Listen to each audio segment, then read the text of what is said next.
देखो कटा तो हमारा बचपन से ही है, क्योंकि पेरेंट्स ने भी हमें अनकंडीशनल लव नहीं दिया है, उनका लव भी कंडीशनल था। याद करो वो स्कूल वाला टाइम जब वो कहते थे कि 95% लेके आ जाओ, जो बोलोगे वो दिला देंगे, और अगर 95% नहीं आए तो कुछ नहीं मिलेगा बेटा। लेकिन यार रियलिटी है कि वो ये तुम्हारी भलाई के लिए करते थे ताकि तुम पढ़ लो, और इसलिए कंडीशनल्स कंप्यूटर में भी बहुत ज़्यादा ज़रूरी हैं, क्योंकि हम चाहते हैं कि अलग अलग कंडीशंस पे प्रोग्राम अलग अलग तरीके से काम करे। जैसे कि अगर ये कंडीशन है तो ये प्रिंट करो, या फिर ये प्रिंट करो। जैसे decision making based on conditions humans के लिए इंपॉर्टेंट है, कंप्यूटर प्रोग्राम्स के लिए भी वो उतनी ही इंपॉर्टेंट है, क्योंकि at the end of the day वो काम तो हमारे लिए ही कर रहे हैं। एग्जाम्पल से समझाता हूँ। देखो तुम्हारा फोन जिसमें ऑलरेडी एक फीचर है जिससे तुम्हें अगर किसी पर्टिकुलर नंबर से कॉल आता है तो तुम उनके लिए अलग रिंगटोन सेट कर सकते हो और बाकी सबके लिए कॉमन रिंगटोन सेट कर सकते हो। अब देखो ये कंडीशनल से ही पॉसिबल हो पाया। अगर नंबर एक पर्टिकुलर नंबर के बराबर है जिससे कॉल आ रहा है, तो हमें कौन सी रिंगटोन सेट करनी है? यूनिक वाली, और बाकी सबके लिए नॉर्मल। तुम जब अपने कंप्यूटर में लॉग इन करते हो तो पासवर्ड तुम डालते हो, वो एक्चुअल पासवर्ड से मैच होना चाहिए, तभी तुम्हें एंट्री मिलती है, अदरवाइज नो एंट्री। अब ऐसी कई सारी कंडीशंस मैं सोच पा रहा हूँ, जैसे कि अगर तुमने मेरे यूट्यूब चैनल को सब्सक्राइब कर रखा है तो तुम डीएसए के राउंड्स इजीली क्लियर कर लोगे और तुम्हारी प्रोग्रामिंग बहुत स्ट्रांग हो जाएगी। बट अगर तुमने नहीं किया है तो यार मैं कुछ नहीं कर सकता। अब शायद ये लास्ट वाला एग्जाम्पल इतना रिलेटेबल नहीं था, बट वापस पढ़ाई पे आते हैं। तो यार कंडीशनल्स होते क्या हैं? तो जैसे प्लेन इंग्लिश में हम बोलते हैं कि अगर, और उसके बाद हम एक कंडीशन रखते हैं, जैसे कि अगर तुमने ये किया तो फिर मैं ये करूंगा, है ना।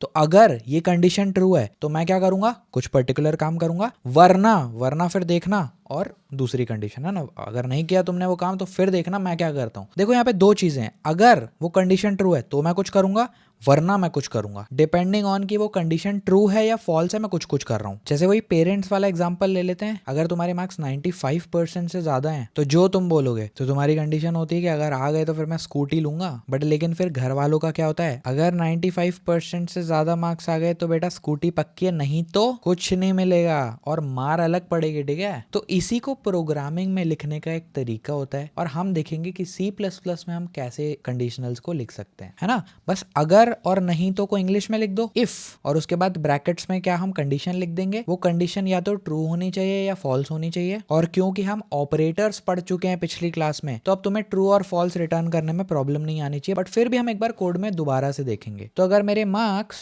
जो कि लेट से मेरा एक वेरिएबल है, ग्रेटर देन 95% है, तो सी आउट कर दो क्या? स्कूटी। नहीं तो को क्या लिखते हैं? एल्स। डांट पड़ेगी, ठीक है। और ये लो, ये हमारा बेसिक कंडीशनल्स का प्रोग्राम रेडी है। अब एक बार हम इसको एक्चुअल कोड में भी समझ लेते हैं ताकि सिंटैक्स में तुम्हें कोई प्रॉब्लम नहीं हो, और फिर हम बहुत अच्छे अच्छे क्वेश्चंस कर पाएंगे। अब हम देखो रिवाइज करते चलेंगे। पिछली क्लासेस में जो भी हमने पढ़ा है वो हम वापस से कोशिश करेंगे इस प्रोग्राम में यूज करने की। तो अब हम एक काम करते हैं, यूजर से इनपुट ले लेते हैं कि उसकी कितनी परसेंटेज है, और उसके बेसिस पे उसको स्कूटी मिलेगी या फिर उसको डांट पड़ेगी, ठीक है। काम की बात यह है कि परसेंटेज किस डेटा टाइप में स्टोर करना बेस्ट रहेगा। तो क्योंकि वो डेसिमल में हो सकती है, हम फ्लोट में स्टोर कर सकते हैं। तो एक फ्लोट वेरिएबल बना लेंगे। कैसे बनाते हैं? Data type space variable name, और उसके बाद यूजर से इनपुट ले लेंगे। इनपुट लेने के लिए सी यूज कर सकते हैं, और किस वेरिएबल में इनपुट लेना है? परसेंटेज वेरिएबल में। तो अब हमारा इनपुट का काम भी सॉर्ट हो गया। अब हमें C++ में कंडीशनल्स का सिंटैक्स सीखना है। तो वो बहुत ही सिंपल होता है। इफ एक कंडीशन, और अगर ये कंडीशन ट्रू है तो जो भी हमें कंप्यूटर से काम करवाना है वो हम क्या करेंगे? इस कर्ली ब्रैकेट्स के अंदर डाल देंगे। एल्स, जो भी हमें करना है वो हम इस एल्स वाले ब्लॉक में डाल देंगे। अच्छा सर, तो क्या ये curly brackets block of code कहलाते हैं? हाँ, तो जब भी ये कंडीशन ट्रू होगी इफ वाली, तो ये पूरा ब्लॉक ऑफ कोड एग्जीक्यूट हो जाएगा, यानी कि इसके अंदर जो भी लिखा होगा वो रन हो जाएगा। और अगर ये कंडीशन ट्रू नहीं होगी, कंडीशन फॉल्स होगी, तो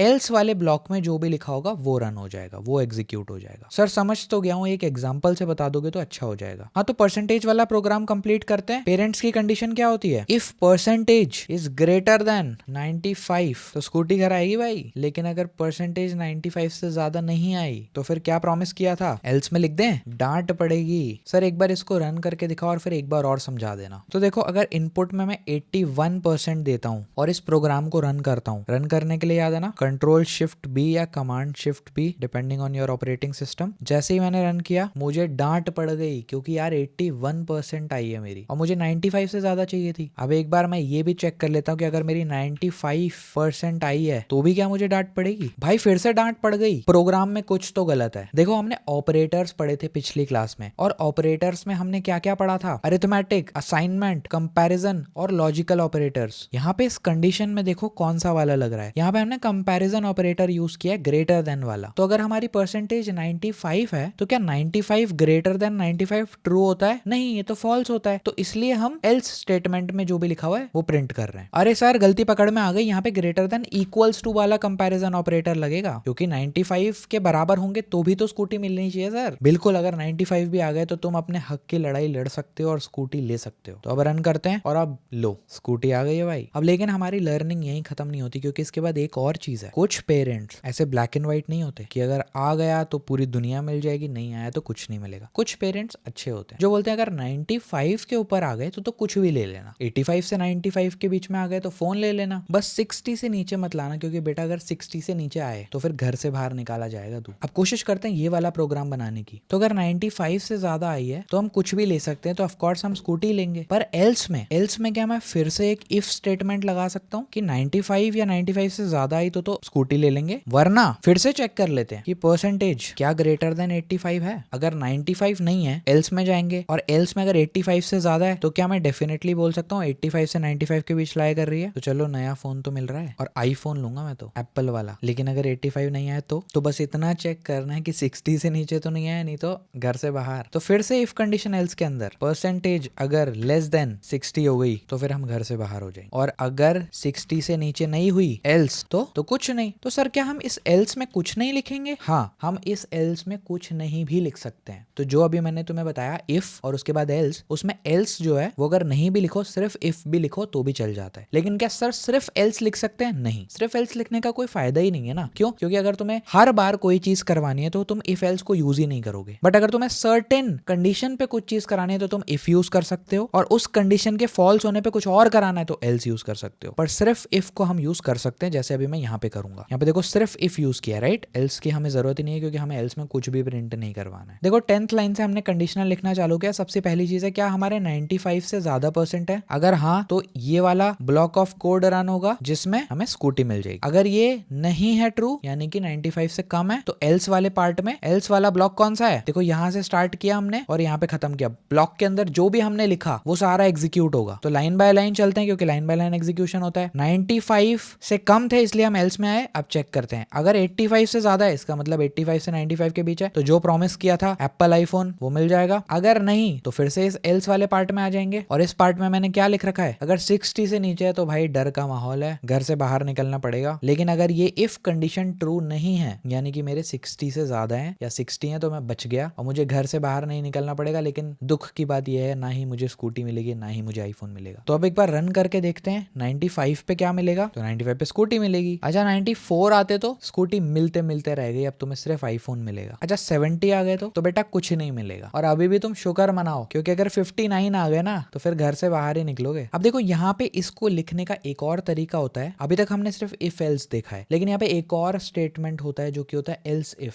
समझाता हूँ। अगर ये कंडीशन ट्रू है तो इसके अंदर जो भी लिखा है वो रन करो, और अगर एल्स इफ ये वाली कंडीशन ट्रू है तो इसके अंदर जो लिखा है वो रन करो, वरना बाकी सारी कंडीशंस में ये रन करो। अब अगर हम इफ के अंदर चले गए, यानी कि ये वाली कंडीशन ट्रू हो गई, तो इन दोनों वाले कोड ब्लॉक को कंप्यूटर रन नहीं करेगा। क्यों? क्योंकि एक कंडीशन ट्रू हो गई तो सिर्फ उसी का कोड ब्लॉक रन होगा, बाकी दोनों का कोड ब्लॉक रन नहीं होगा। और इसकी कंडीशन ट्रू नहीं हुई तो इसकी कंडीशन चेक की जाएगी। अगर ट्रू हो गई तो सिर्फ ये रन किया जाएगा, ये दोनों ऑफ कोर्स रन नहीं होंगे। और अगर इफ और एल्स इफ दोनों की कंडीशन ट्रू नहीं हुई तो लास्ट में एल्स वाली कंडीशन रन हो जाएगी। सर मुझे समझ आ गया, और मैं चाहता हूँ एल्स इफ लगा के मैं इस वाले प्रोग्राम को सही कर दूं। तो आओ साथ में कर देते हैं। देखो एल्स हटा रहा हूँ और यहाँ पे एल्स इफ लगा रहा हूँ। अगर 95 से बड़ी है तो स्कूटी एज इट इज, लेकिन अगर परसेंटेज 85 से ज्यादा है तो आईफोन। और यहाँ पे एल्स, लेकिन सर एल्स में तो सारी परसेंटेज आ जाएंगी 85 के नीचे वाली, हमें तो सिर्फ 60 के लिए करना है। कोई बात नहीं, 60 के लिए करना है, यानी कि फिर से एक कंडीशन पे ऑपरेट करना है, तो वापस से एल्स इफ लगा दो। सर क्या एल्स इफ कितनी बार भी लगा सकते हैं? हाँ, एल्स इफ कितनी बार भी लगा सकते हो। पहले इफ लगाएंगे, उसकी कंडीशन ट्रू होगी तो वो वाला ब्लॉक एग्जीक्यूट हो जाएगा, वरना एल्स इफ में दूसरी कंडीशन लगाएंगे, फिर ऐसे एल्स इफ में मल्टीपल कंडीशंस हम लगा सकते। जिस एल्स इफ की कंडीशन ट्रू होगी उसका कोड ब्लॉक एग्जीक्यूट हो जाएगा। तो यहाँ पे एल्स इफ में मैं परसेंटेज इज लेस देन 60 कर देता देता हूँ, भगवान करे तुम इस कैटेगरी में नहीं आते हो, पर यार ये बस एग्जाम्पल है। देखो मैं तो आया हुआ हूँ इस कैटेगरी में, अगर 11th क्लास की बात करें तो इतना सीरियसली 11th को कोई नहीं लेता है, पर चलो पुरानी बातें भूल जाते हैं। एक बार चेक कर लेते हैं प्रॉपर्ली रन हो रहा है कि नहीं हो रहा। 59 पे घर से बाहर निकाल दिया, 61 पे कुछ भी प्रिंट नहीं होना चाहिए, सेफ साइड है, बिल्कुल सही। 85 पे थोड़ी सी मौज हो जाएगी, आईफोन मिल जाएगा, और 95 या 95 से ऊपर तो घूमेंगे भाई, पूरे शहर घूमेंगे हम, है ना। अब देखो यहाँ पे एक एज केस कवर कर लेते हैं, जिससे कि हमारा ऑपरेटर्स में लॉजिकल ऑपरेटर्स भी क्लियर हो जाएंगे। अगर कल को कंडीशन ऐसी हो जाए कि परसेंटेज तो 80 से ऊपर होनी चाहिए और अटेंडेंस भी 80% से ऊपर होनी चाहिए, तो उस केस में हम कैसे प्रोग्राम रन कर पाएंगे, क्योंकि यहाँ पे दो कंडीशंस साथ में ट्रू होगी तभी हमारी स्कूटी आ पाएगी। तो जल्दी से अटेंडेंस का भी इनपुट ले लेते हैं, और लेट से अटेंडेंस को सिंपल करने के लिए बस अटेंडेंस ऐसी रख देते हैं कि हमें 100 दिन से ज्यादा जाना है। अब अटेंडेंस भी हम परसेंटेज में ले सकते हैं, लेकिन हम उसको इंटीजर में ले लेते हैं, ये सोच के कि नंबर ऑफ डेज